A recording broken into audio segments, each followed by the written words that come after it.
नमो अरिहंताणं नमो सिद्धाणं नमो आयरीयाणं नमो वज्रायाणं नमो लोय सव्यसाहूणं वंदितु सव्वसिद्धे ध्रुवमचलमणोवमं गतिं पत्ते वोच्छामि समयपाहुड मृणमो सुध केवली भणिदं नमः समय साराय स्वानुभूत्या चकासते चित्स्वभावाय भावाय सर्वभावांतरक्षिदे निज स्वरूप को परमरस जामे भरो अपार वंदो परमानंदमय समय सार अविकार। Page number 471।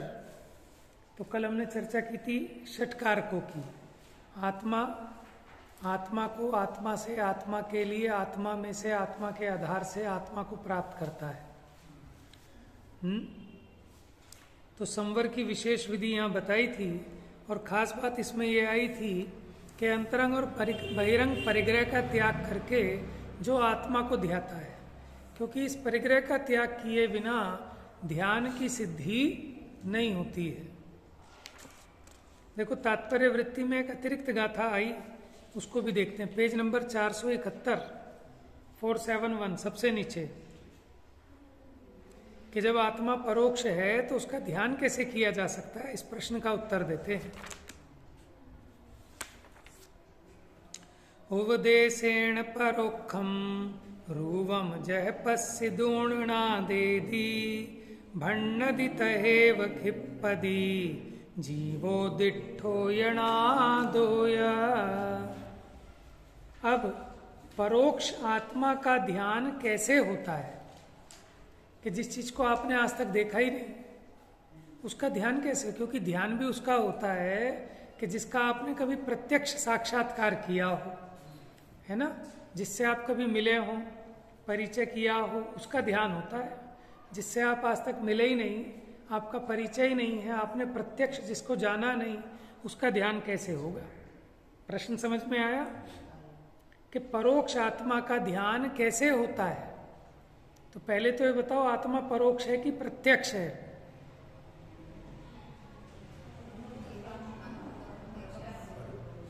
हाँ, देखो सिंपल सी बात, अभी छोड़ो, अपने बुद्धि से सोचो कि परोक्ष है कि प्रत्यक्ष है। हमें नजर आता है कि ये मोबाइल तो प्रत्यक्ष है, ये दीवार प्रत्यक्ष है, ये शरीर प्रत्यक्ष है, लेकिन आत्मा कहाँ प्रत्यक्ष है? हम प्रत्यक्ष किसे मानते हैं कि जो इंद्रिय प्रत्यक्ष हो, है ना, जो इंद्रियों के द्वारा जानने में आए, हमें तो वही प्रत्यक्ष लगता है, ठीक है ना, बाकी सब तो परोक्ष लगता है।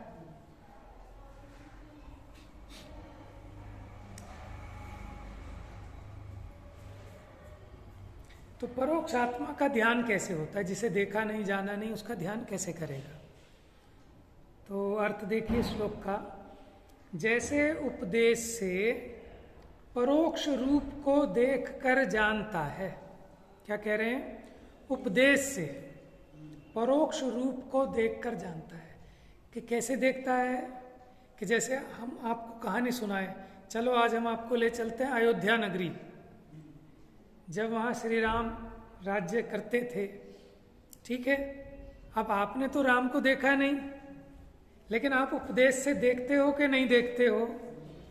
जब ऐसी कथा सुनाई जाती है, उस उपदेश से आप देखकर जानते हो कि राजा आदिनाथ का कैसा शासन था, कैसे उन्होंने असी मसी कृषि वाणिज्य विद्या का उपदेश दिया होगा।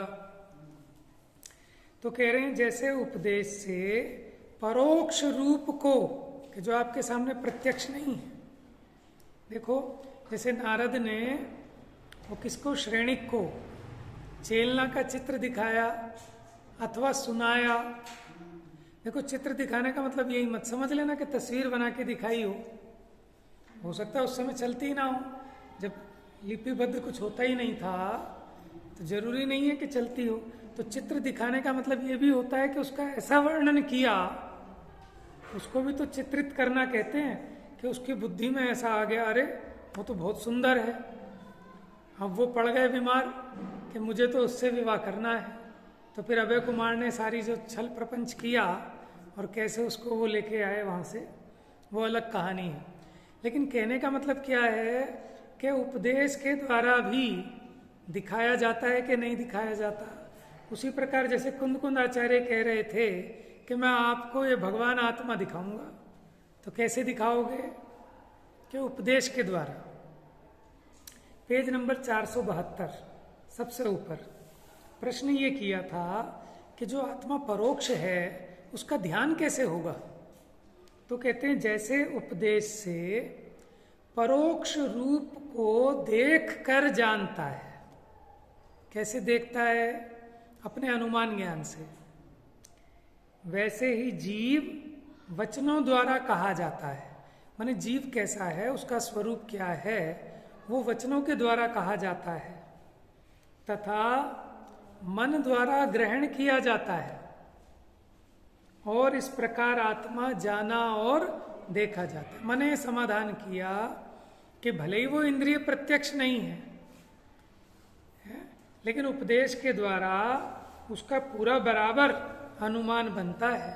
और अनुमान भी अंदाजा नहीं, अनुमान भी सम्यक ज्ञान का अंश है, सम्यक अनुमान। टीका, जैसे लोक में देवता का रूप परोक्ष होता हुआ भी, कि किसने देखे हैं ब्रह्मा, किसने देखे विष्णु, किसने देखे महेश, किसने देखी वो संतोषी माँ, शीतला माँ, दुनिया भर के पूज रहे हैं कि नहीं पूज रहे हैं। जैसे लोक में देवता का रूप परोक्ष होता है, तो ऐसा होता हुआ भी परोपदेश से लिखित देखकर कोई देवदत्त नामक पुरुष उस देवता को जानता है। माने जगत में किसी ने नहीं देखा, लेकिन किसी ने उपदेश देके समझाया, तो वो पूरा का पूरा उसका रूप देखता है कि नहीं देखता, कि कैसे होंगे श्री कृष्ण, के हाथ में जिनके सुदर्शन चक्र है, रंग जिनका काला है, जिन्होंने पीत अंबर पहने हैं, ऐसे पूरी एक इमेज बनती है नहीं बनती।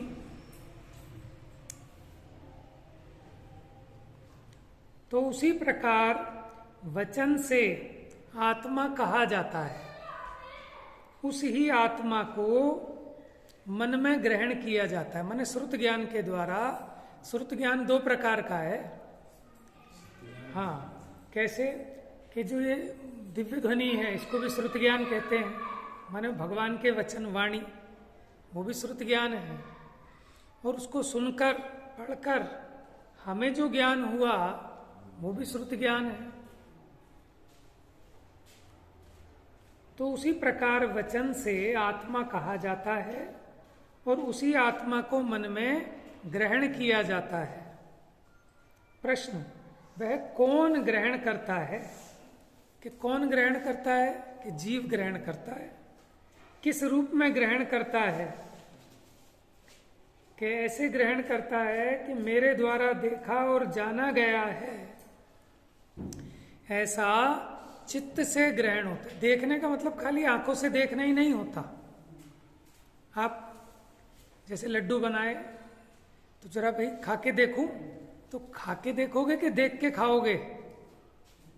बताओ, आप यही कहते हो ना, जरा मैं भी खा के देखूं। तो खा के देखोगे कि देख कर खाओगे? तो यहाँ देखने का मतलब आंखों से देखना नहीं है। समझ में आए? कैसे कैसे देखता है? सुनकर देखता है, चखकर देखता है, सूंघ कर देखता है, खाकर देखता है। उसी प्रकार ये जिन वचनों से उपदेश के माध्यम से भी उस परोक्ष आत्मा को देखता है अपने अनुमान ज्ञान में। कहा भी है, गुरु के उपदेश से, फिर अभ्यास से। अब गुरु ने जो उपदेश दिया, आपको उसका अभ्यास भी तो करना पड़ेगा, नहीं तो ऐसे नहीं दिखेगा। बार बार उसका विचार करें। अपनी बुद्धि के विवेक द्वारा, अपने आप के तथा अन्य के अंतरंग तत्व को जानता है, वह निरंतर रहने वाले मोक्ष सुख को जानता है। माने जो अपने भी अंतरंग तत्व को जानता है, पर के भी अंतरंग तत्व को जानता है, वो अवश्य ही मोक्ष लक्ष्मी को प्राप्त करता है, सुख को प्राप्त करता है। लेकिन कैसे जानता है? गुरु के उपदेश से, अभ्यास से, अपनी बुद्धि के विवेक द्वारा अपने तथा अन्य के अंतरंग तत्व को जानता है। माने सामने जो दिख रहा है माता नहीं है, पिता नहीं है, समझ में आया? ये तो देह है, इसके भीतर रहने वाला परमात्मा न्यारा है।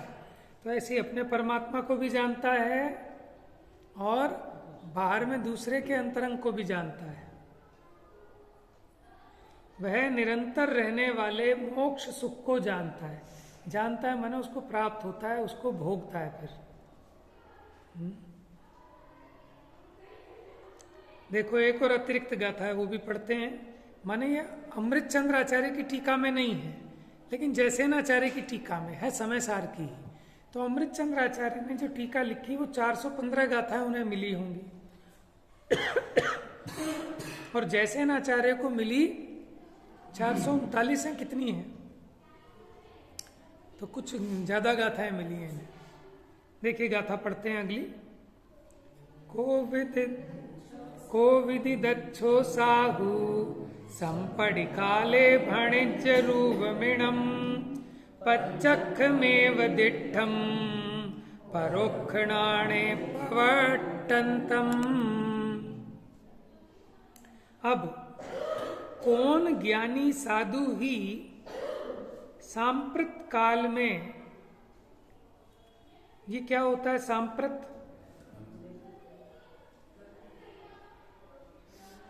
तुरंत। संप्रति कोई अहो अपरिमित परम शांत मन में जागी। किसमें? पंडित जी की कोई रचना है, वहां भी आया संप्रति अहो। संप्रति माने तुरंत ही, समझ में? और सांप्रत काल माने इस वर्तमान काल में, ये जो पंचम काल है इसमें। अब कौन ज्ञानी साधु ही सांप्रत काल में, इस पंचम काल में, यह प्रवर्तमान आत्म स्वरूप प्रत्यक्ष ही परोक्ष ज्ञान में दिख गया, ऐसा कहेगा। अब कौन ज्ञानी साधु ही सांप्रत काल में, इस पंचम काल में, यह प्रवर्तमान आत्म स्वरूप प्रत्यक्ष ही परोक्ष ज्ञान में दिख गया, ऐसा कहेगा। अर्थात सांप्रत काल में शुद्धात्मा प्रत्यक्ष दिखता है, ऐसा सम्यक ज्ञानी जीव कहेगा। अभी देखते हैं टीका में इसका अर्थ स्पष्ट होगा। टीकार्थ, इसका मतलब यह है कि यह जो प्रत्यक्ष आत्मा को दिखाता है, उसके समीप जाकर हम पूछते हैं कि इस प्रकार से नहीं है। ऐसा कौन ज्ञानी साधु वर्तमान काल में कहता है? अर्थात ऐसा कोई भी साधु नहीं कहता। तो क्या कहता है? यह कहता है कि यह आत्म स्वरूप मैंने प्रत्यक्ष देखा है। जैसे चौथे काल में केवल ज्ञानी देखते हैं, उसी प्रकार देखा है, ऐसा तो नहीं कहता है। तो फिर कैसा आत्म स्वरूप देखा है? केवल ज्ञान की अपेक्षा से परोक्ष श्रुत ज्ञान में प्रत्यक्ष देखा है। देखो अब यहाँ क्या कहना चाह रहे हैं कुल मिला के बाद, कि जैसा केवली भगवान प्रत्यक्ष देखते हैं, ऐसा तो नहीं देखा। समझ में आया ना? जैसे केवल ज्ञान में प्रत्यक्ष जानने में आता है कि मैंने उसके प्रदेश भी, उसकी पर्याय भी, ऐसा तो नहीं देखा। ठीक है, लेकिन अपना जो परोक्ष ज्ञान है, श्रुत ज्ञान, इसमें प्रत्यक्ष देखा है। अब श्रुत ज्ञान तो परोक्ष ज्ञान है, तो परोक्ष ज्ञान में प्रत्यक्ष कैसे देखा? देखो केवल ज्ञान प्रत्यक्ष ज्ञान है, तो उस प्रत्यक्ष ज्ञान में तो प्रत्यक्ष दिखाई देता है, लेकिन अपना जो श्रुत ज्ञान है ये परोक्ष ज्ञान है। इस परोक्ष ज्ञान में कैसे प्रत्यक्ष देखा? तो स्वानुभव से। कैसे प्रत्यक्ष देखा? स्वानुभव से, क्योंकि इसका स्वसंवेदन होता है जीव को, अपनी सत्ता का स्वयं को भान होता है। देखो हम सबको ये ख्याल में आता है कि नहीं आता है कि मैं हूं? बेल बजाते हैं कि कौन है, कि मैं हूं। समझ में आया? अब वो पूछता है मैं कौन, तो हम तो अपना शरीर का परिचय देते हैं, लेकिन अपनी एंटिटी, अपना जो एग्जिस्टेंस है वो अपने ख्याल में आ रही है कि नहीं आ रही है? कि भैया मैं जिंदा हूं कि मर गया हूं, बताओ। अपने ख्याल में आ रहा है कि नहीं आ रहा है? अच्छा जब मैं मर जाऊंगा मुझे बता देना। तो पूछने की जरूरत है। इसका मतलब आपको निरंतर वो जीव चेतन है ना, उसका निरंतर आपको वो वेदना में है, संचेतन में है। ये बात अलग है कि हम उसके लिए समय निकालकर उसको पकड़ नहीं रहे, उसका विचार नहीं कर रहे, उसको अपना निर्णय में नहीं ले रहे हैं। तो कहते हैं परोक्ष श्रुत ज्ञान में प्रवर्तमान देखा है, क्योंकि देखो श्रुत ज्ञान के द्वारा ही अनुभव में आता है। जो श्रुत ज्ञान हो रहा है ना, जानन जानन पना, ये जानन जानन पने में मैं जानन जानन रूप हूं ऐसा पकड़ में आने की सामर्थ्य है। तो देखो परोक्ष और प्रत्यक्ष में क्या अंतर है? जो इनडायरेक्ट जाना जाए वो है परोक्ष। जैसे हम इंद्रियों के द्वारा जो जानते हैं वास्तव में ये परोक्ष है, और जिसे जानने के लिए हमें थर्ड पर्सन की, किसी मीडिएटर की जरूरत ना पड़े, वो प्रत्यक्ष जानना है। ज्ञान में ज्ञान को ज्ञान जाने नहीं, फिर कहता उसे कौन ज्ञान की बानगी। समझ में आया? तो ज्ञान ने ज्ञान को जाना, लेकिन किससे जाना? कि किसी और की मदद से नहीं जाना। ज्ञान ने स्वयं, माने मुझे मेरे को स्वयं को जानना है। अब किससे जानूं? देखो इसके लिए आंखों की जरूरत नहीं, चश्मे की जरूरत नहीं, मुझे मेरे को जानना है तो ठीक है। दूसरे को जानना हो तो भले चश्मे की जरूरत हो, आंखों की जरूरत हो। तो ऐसे ज्ञान ज्ञान को जान रहा है, तो ये प्रत्यक्ष हो गया ना। और ज्ञान ज्ञान को जानने के लिए किसी इंद्रिय का प्रयोग करता तो वो हो जाता परोक्ष। तो इसलिए कह रहे हैं कि श्रुत ज्ञान में प्रत्यक्ष जानता है। इसका थोड़ा विस्तार करते हैं। ये प्रकरण रहस्यपूर्ण चिट्ठी में भी उठाया टोडरमल जी ने कि आत्मा ये स्वानुभव में प्रत्यक्ष है कि परोक्ष है। तो उन्होंने बताया भैया जैसे केवल ज्ञानी को प्रत्यक्ष है ऐसा तो नहीं है, इसलिए परोक्ष है।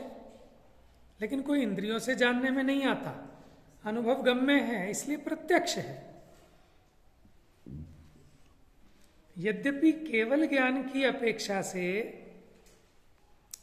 रागादि विकल्प रहित स्वसंवेदन रूप भाव श्रुत ज्ञान शुद्ध निश्चय नय से परोक्ष कहा जाता है। माने जो अपना स्वयं का अनुभव हुआ, स्वयं का स्व संवेदन हुआ, वास्तव में तो वो परोक्ष है। किसकी अपेक्षा? केवल ज्ञान की अपेक्षा। क्योंकि केवल ज्ञान में जैसे गुण पर्याय ज्ञान में भाषित होते हैं, ऐसे श्रुत ज्ञानी को अनुभव में भाषित नहीं होते आत्मा के प्रदेश। तो इस अपेक्षा तो वो आत्मा परोक्ष है। तथापि इंद्रिय तथा मन जनित सविकल्प ज्ञान की अपेक्षा प्रत्यक्ष होता है। क्योंकि भैया इंद्रियों से और मन के विकल्पों से जाने तो वो परोक्ष, लेकिन यहां तो इंद्रिय से नहीं जान रहा और मन के विकल्पों से भी नहीं जान रहा, इसलिए उसकी अपेक्षा प्रत्यक्ष है। फिर से समझना, केवल ज्ञान जैसा नहीं जानता इसलिए तो परोक्ष, लेकिन इंद्रियों से भी नहीं जानता इसलिए प्रत्यक्ष। परंतु केवल ज्ञान की अपेक्षा परोक्ष ही होता है। वह सर्वथा परोक्ष कहने में नहीं आता। क्या चौथे काल में केवली भगवान आत्मा को हाथ पर ग्रहण करके दिखाते हैं क्या? कि चौथे काल में जब समोसरण में गए थे तो केवली परमात्मा ने आत्मा दिखाया और भव्य जीवों ने देखा और देखकर उसका अनुभव किया, उसका ध्यान किया, तो क्या चौथे काल में केवली भगवान ने हाथ पे रख के आत्मा दिखाया था? क्या देख लो प्रत्यक्ष? कैसे दिखाया था? कैसे दिखाया? अरे वचनों से दिखाया था। अपना ज्ञान थोड़ी उन्हें दे देंगे, अपने ज्ञान से तो खुद देखते हैं, लेकिन दूसरे को तो उपदेश से ही दिखाया। वे भी दिव्य ध्वनि से कहकर चले जाते हैं, तो भी सुनने के समय श्रोताओं को परोक्ष ही है, क्योंकि कान से सुना, तो कान से सुनना ये तो परोक्ष हुआ। पश्चात परम समाधि के काल में प्रत्यक्ष होता है। परम समाधि के काल में कैसे? जब वो अपने स्वरूप का ध्यान करते हैं तो वो प्रत्यक्ष होता है। प्रश्न ये खड़ा हुआ था कि तुमने कहा कि भाई ये तो आत्मा परोक्ष है, हम इसका ध्यान कैसे करें? तो हमने कहा भैया सर्वथा परोक्ष नहीं है, वो तो केवल ज्ञान की अपेक्षा परोक्ष कहते हैं। फिर हमने कहा कि चौथे काल में जो केवली परमात्मा थे, तब उनके समोशरण में भव्य जीव आते थे और वो भी वहाँ आत्मा को ध्याकर केवल ज्ञान को और मुक्ति को पा लेते थे। तो केवली भगवान कैसे दिखाते थे आत्मा को? उन्हें तो प्रत्यक्ष ज्ञान है, लेकिन क्या वो हाथ पे रख के दिखाते थे आत्मा? कि वो भी अपने दिव्य ध्वनि से कह देते थे वचनों से, और ये कान से सुनता था, वो परोक्ष ज्ञान है। लेकिन उसके बाद परम समाधि के काल में वो आत्मा प्रत्यक्ष होता है। उसी प्रकार इस पंचम काल में होता है, ऐसा भावार्थ है। माने आप अपना पुरुषार्थ शिथिल मत करो। आज भी जैसे चतुर्थ काल में आत्मा को जानकर उसका अनुभव किया जाता था, उसका ध्यान किया जाता था, वो आज भी किया जा सकता है और करते ही हैं ज्ञानी। समझ में आया कि चौथे काल में कितनी बढ़िया बात कही? देखो, चौथे काल में कोई केवली भगवान अपना ज्ञान थोड़ी ना उधार दे देते थे किसी को, वो भी तो उपदेश से ही समझाते थे। तो आज भी उपदेश के द्वारा उस आत्मा को जानकर अनुभव किया जा सकता है।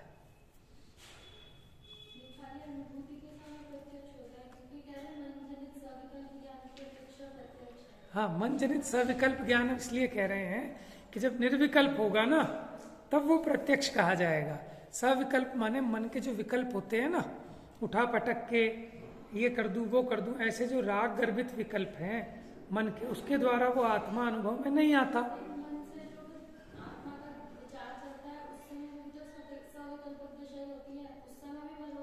नहीं, वो तो तुम ज्ञान की अपेक्षा कह रहे हो। ज्ञान का तो स्वरूप ही सविकल्पक है, लेकिन जिस समय विचार चलते हैं ना, माने जब तक विचार चलते रहेंगे तब तक आत्मा का अनुभव नहीं होता। जो स्थूल विकल्प हैं, बुद्धि जनित जो विकल्प हैं, वो विकल्प शांत होते हैं, आत्मा प्रत्यक्ष होता है।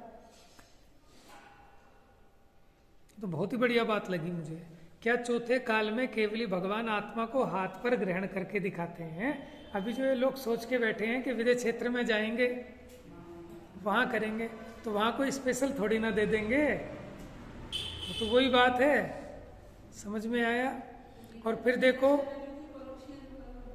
बिल्कुल हमें तो श्रुत ज्ञान ही है ना, केवल ज्ञान तो उनको है, वो जानेंगे, लेकिन तुम तो अपने श्रुत ज्ञान से ही जानोगे और उनके वचन सुन के ही जानोगे।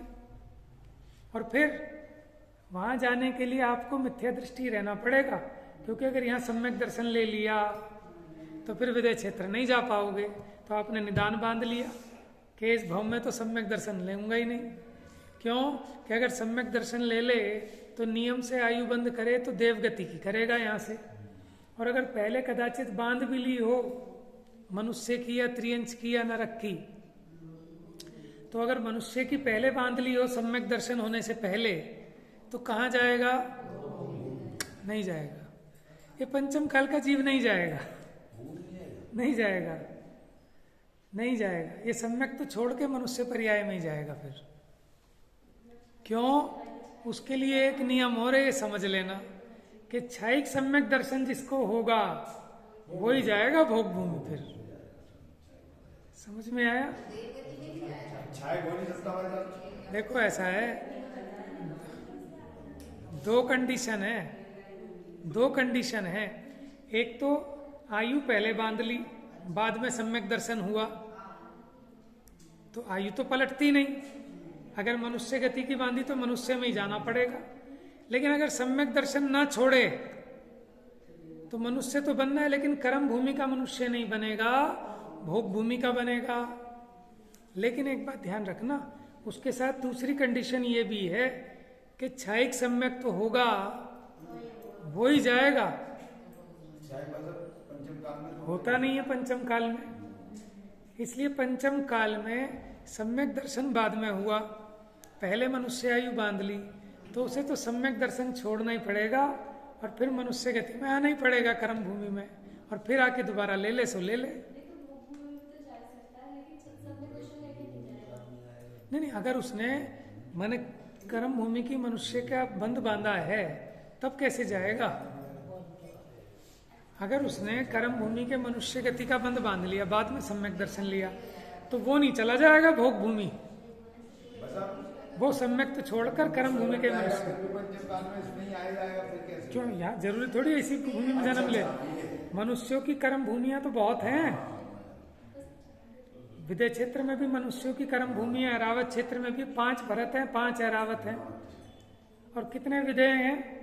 160 विदय क्षेत्रों में कर्म भूमि है। और स्वयंभू रमण, जो स्वयंभू रमण समुद्र है, वो भी स्वयंभू रमण समुद्र भी तो कर्म भूमि है।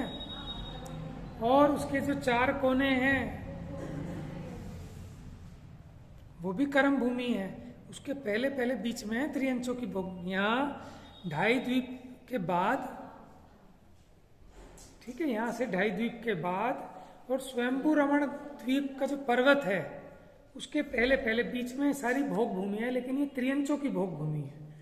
मनुष्यों की भोग भूमि 2.5 द्वीप से बाहर नहीं हो सकती, और फिर मनुष्य जन्मेगा तो 2.5 द्वीप में ही जन्मेगा, वो कोई स्वयंभू रमण समुद्र में जाके नहीं जन्मेगा, ठीक है ना। मनुष्य तो 2.5 द्वीप से बाहर नहीं पाए जाते। ऐसे ही इसने पहले त्रियंच आयु बांध ली और सम्यक दर्शन बाद में हुआ, अभी इस काल की बात कर रहे हैं ना। तो ऐसा नहीं है कि भोग भूमि में चला जाएगा फिर, कि फिर ये सम्यक को छोड़ेगा और जो कर्म भूमि के त्रियंच की आयु बांधी थी वहीं जाएगा, वहां जाकर लेना हो तो दोबारा ले ले, ठीक है। वो कह नहीं सकता, जहाँ का उसने बंद बांधा है उसके हिसाब से और भी प्रकृतियों का काम होता है उसमें, उसका मुझे उतना गहराई से ज्ञान नहीं है, लेकिन जाएगा उस कर्म भूमि में जहाँ का बांधा है, ठीक है ना। और फिर प्रथम नरक बिन षटभु ज्योतिष वान भवन षंड नारी थावर विकलत्र में नाही उपजत सम्यक। लेकिन ये तब है कि सम्यक दर्शन के बाद आयु बंद किया हो तो। सम्यक दर्शन से पहले अगर कर लिया तो पहले नरक में जा सकता है, लेकिन वो कंडीशन भी क्षयिक सम्यक दृष्टि के लिए है। सही है, छोड़ो, वो करना नहीं होगी, फिर बात हो जाएगी। तो कहने का मतलब क्या है कि आप इस भुलावे में मत रहना कि केवल ही भगवान के समोशरण में जाएंगे और वहां से काम करके आएंगे, कि करना है तो आज ही कर लो, कल का कोई भरोसा नहीं है, ठीक है। और कोई कमी भी नहीं है। अब आगे कि संवर्ग किस क्रम से होता है, क्या क्रम है, पहले क्या होगा, फिर क्या होगा, फिर क्या होगा, इसकी प्रोसीजर क्या है। चलिए देख, गाथा पढ़ते हैं। 110 नहीं 190 इतना आगे पहुंच गए हम, सही है, यही चल रही है।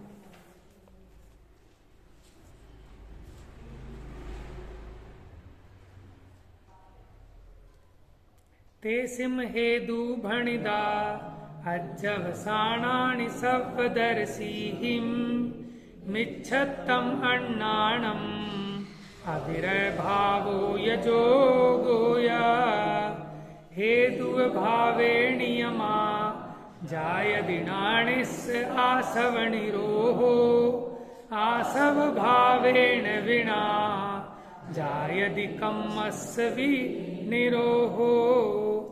कम्मस्सा भावेण य नोकम माणम पिजाय दिनिरोहो नोकम ममणिरोहेण य संसारण रोहेण रोहणम होदी। रागादि के हेतु कहे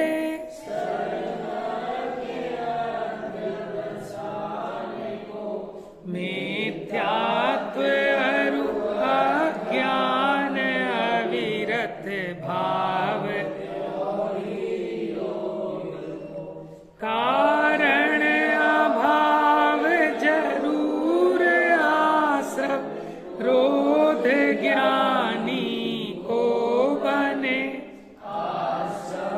भाव अभाव में नहीं कर्म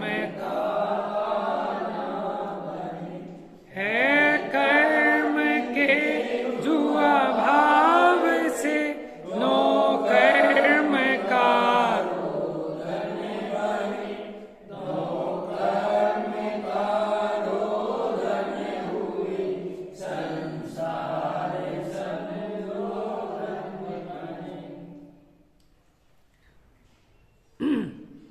देखो, भोलेपन के दो अर्थ होते हैं। एक तो भोला माने होता है सज्जन सीधा, एक भोला माने होता है पागल अज्ञानी। तो अब भोलापना छोड़ना पड़ेगा। भोलापना माने अज्ञानपन है कि निर्णय करना पड़ेगा क्या सही है और क्या गलत है, क्या बात चल रही है। देखो, नफा टोटा तो देखना ही पड़ेगा ना। भले ही कितनी कम अकल हो, दुकान खोल के बैठा है, इतना तो समझ में आए कि 100 रुपये व्यापार में लगाए थे तो ये 90 रह गए कि 110 हो गए। इतना तो चाहिए ना। इतना भी नहीं कर पाए तो फिर क्या करेगा, व्यापार को डुबोएगा। तो उसी प्रकार जिनवाणी का उपदेश सुनकर उसका यथार्थ निर्णय करे तो इसकी परिणति में लाभ होता है वीतरागता का। और यथार्थ निर्णय ना करे तो किसी न किसी एकांत का पोषण करे तो मिथ्यात्व का ही पुष्टि होती है, नुकसानी का धंधा होता है। तो इसलिए बहुत सावधानी रखने की जरूरत है उपदेश को समझने में। क्या कहते हैं, रागादि के हेतु कहे सर्वज्ञ अध्यवसान को। अध्यवसान पहले चल चुकी है चर्चा आश्रव अधिकार में भी, कि मिथ्यात्व, अविरति, कसाय और योग, ठीक है ना, ये आश्रव भाव के हेतु थे। माने जीव के जो रागादि उत्पन्न होते हैं उनका कारण पुराने कर्म का उदय है और उसका भी कारण मिथ्यात्व, अविरति, कसाय, योग आदि जो लिया ना वो है। और अगर ये मिथ्यात्व, अविरति, कसाय, योग ये कारण है, अगर इनका अभाव कर दिया जाए तो कारण के अभाव में, माने आश्रव के कारण थे तो आश्रव भी नहीं होगा। और आश्रव का अभाव, जब आश्रव रूपी भाव नहीं होंगे तो कर्म भी नहीं आएंगे, और जब कर्म नहीं आएंगे तो फिर नो कर्म भी नहीं आएंगे। और जब नो कर्म का भी रोधन हो जाएगा तो ये मुक्त हो जाएगा जी। ये भी तो नो कर्म है ना शरीर। जब कर्म का अभाव होगा तो कर्म के फल में जो नो कर्म था उसका भी अभाव होगा। तो यहाँ परिपूर्ण संवर की बात है, माने मुक्त हो जाने की बात है। गाथा का अर्थ पढ़ते हैं। उनके माने पूर्व कथित राग द्वेष मोह रूप आश्रव के, क्योंकि पीछे सिद्ध करके आए कि वास्तव में तो मोह राग द्वेष ही असली आश्रव है। क्योंकि अगर ये मोह राग द्वेष ना हो तो नवीन कर्म बंद नहीं होता। तो मूल में तो असलियत में आश्रव ये मोह राग द्वेष है।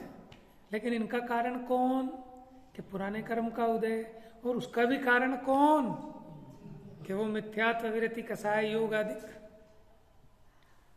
तो उनके हेतु सर्वदर्शियों ने मिथ्यात्व, अज्ञान और अविरति भाव तथा योग ये 4 अध्यवसान कहे। मैंने 5 को 4 में गर्भित कर दिया, या फिर इसको 3 में भी कह सकते हो कि मिथ्या दर्शन, मिथ्या ज्ञान, मिथ्या चारित्र।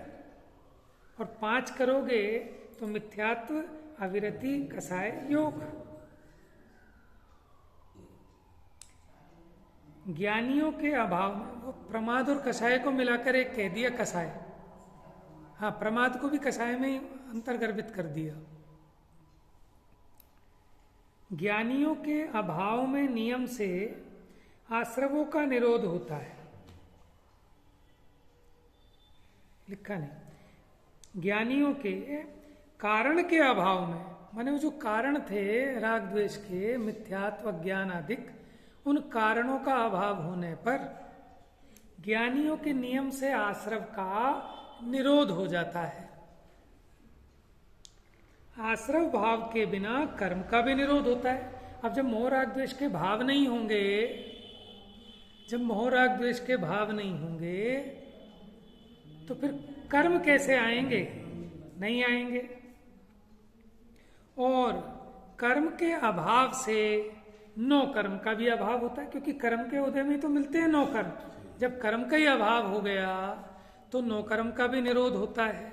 और नो कर्म के निरोध से जब शरीर ही नहीं रहेगा, समझ में है, तो संसार का निरोध होता है, माने मुक्त हो जाएगा। ये तो टीका जो है ना, कल लेंगे इसकी टीका। ज्ञानियों के अभाव में, हाँ, ये एक्चुअल में इसमें मिसप्रिंट रह गया। ज्ञानियों के हेतु के अभाव में, हेतु कारण जो मिथ्यात्व ज्ञान अविरति कषाय योग, ये हेतु थे आश्रव के, इनके अभाव में उनको आश्रव के भाव ही नहीं होंगे, तो फिर नवीन कर्म बंद कैसे होगा? जब कर्म नहीं होगा तो फिर नौ कर्म कैसे रहेगा? इस प्रकार संसार का निरोध सिद्ध होता है, माने संवर हो जाएगा। ये क्रम है संवर का। तो अपने को क्या करना कि मिथ्यात्व अविरति कषाय योग, इनका बुद्धि पूर्वक परित्याग करना। इनको त्याग करने की विधि है, कैसे त्याग करना? चरणान योग के माध्यम से और द्रव्यान योग के माध्यम से समझना। पहले किसी ने कैसे त्यागा, उसके लिए प्रथमान योग पढ़ना, समझ में, और गहराई से जानना हो परिणामों की विचित्रता, तो फिर करणान योग से। इसलिए भगवान ने जो उपदेश दिया और जो हमें जिनवाणी के माध्यम से उपलब्ध है, माने अब इस समय को तो उसमें लगाने लायक है। ये असली कमाई है कि भगवान का बताया हुआ तत्व अपनी बुद्धि में ग्रहण हो जाए विनय से, तो आप माने कितने भवों बाद भी वो वापस स्मृत हो जाता है, विस्मृत भी हो जाए। लेकिन अगर विनय से जिनवाणी का अभ्यास किया तो भूल जाने पर, विस्मृत होने पर भी पर भाव में पुनः ख्याल में आ जाता है। अग्निभूति वायुभूति की कथा सुनी होगी ना, जब उनने सर पे हाथ रखा कि बता बेटा किसका तू शिष्य है, उसको उलाना दे रहा था, उसने फटाफट गाथा पाठ करने सुनाने चालू कर दिए। तो इसलिए आप ये मत समझना कि सब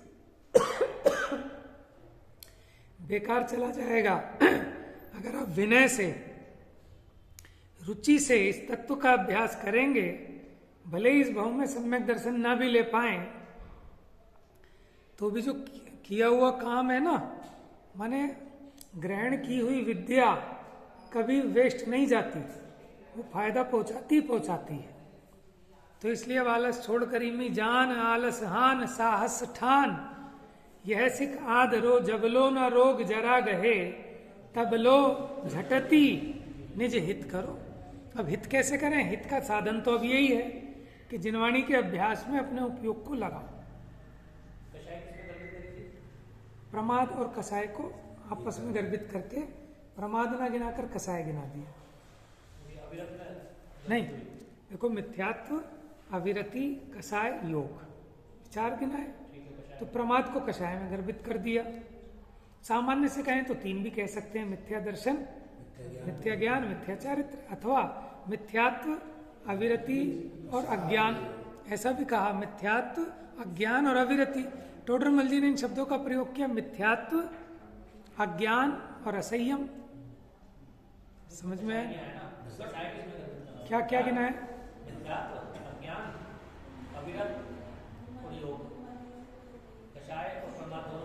तो फिर वो अविरत में ले लिए यहाँ पर। हाँ, मिथ्यात्व और अज्ञान, तो अज्ञान तो उसकी जड़ है, बिल्कुल है। तो ये अलग अलग कैसे? देखो ऐसा है, मिथ्यात्व तो श्रद्धा गुण की पर्याय है और अज्ञान वो ज्ञान गुण की पर्याय है, विपरीत पर्याय है। ठीक है, सामान्य से हम इन पांचों को जगह एक अज्ञान भी कह सकते हैं, तो वो विवक्षावश है, कहीं पे 4 गिना दिए, कहीं पे 5 गिना दिए। मिथ्यात्म नाश वे को, ज्ञान के प्रकाश वे को।